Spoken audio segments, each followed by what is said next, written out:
Hi everyone, welcome back to Graph Theory Visualized. In this chapter, we'll be exploring some common classes of graphs.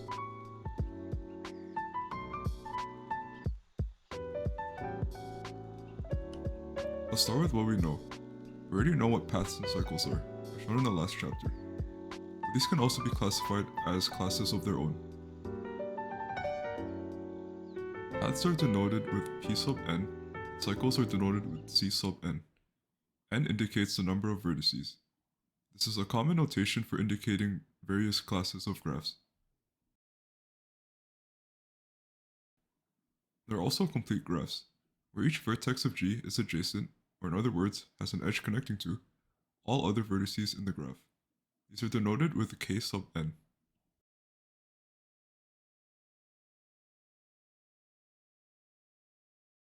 One interesting class of graphs are the bipartite graphs, where you partition G's vertices into partite sets. Partite sets are two non-intersecting subsets, U and W, of the graph's vertex set. All the vertices of U are not adjacent to each other. Likewise for W. However, all of U or W's vertices are adjacent to the other partite set's vertices. I know the description is quite a mouthful. It is more easily explained visually.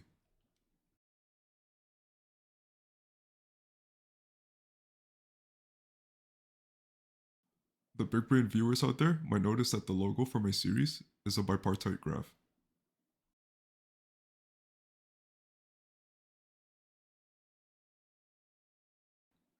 In a more general sense, you can create k amount of partite sets, creating k-partite graphs. These are also known as multipartite graphs. A special graph you can get are complete bipartite and complete k-partite graphs. These k-partite sets are complete, so each partite set's vertices are adjacent to all other partite sets' vertices. Following examples are k sub 23 with two partite sets and k sub 222 with three partite sets. We denote the number of partite sets with the number of subscripted orders of partite sets. We also have something called complements of a graph. Unfortunately, a complement is not what you say to make a friend out of a graph. Sorry, that was a very bad math point. The complement of a graph, denoted by G bar, is formed by connecting non-adjacent vertices in the original graph of G.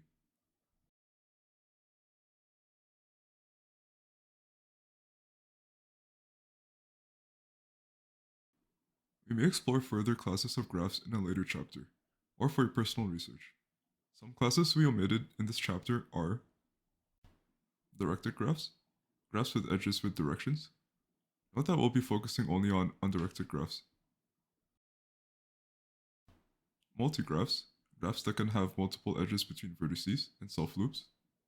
Again, note that we'll only be focusing on single-edged graphs.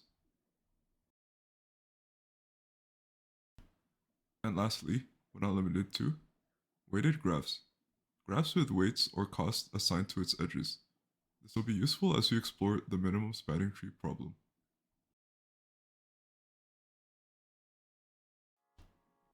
We now know different shapes and forms of a graph.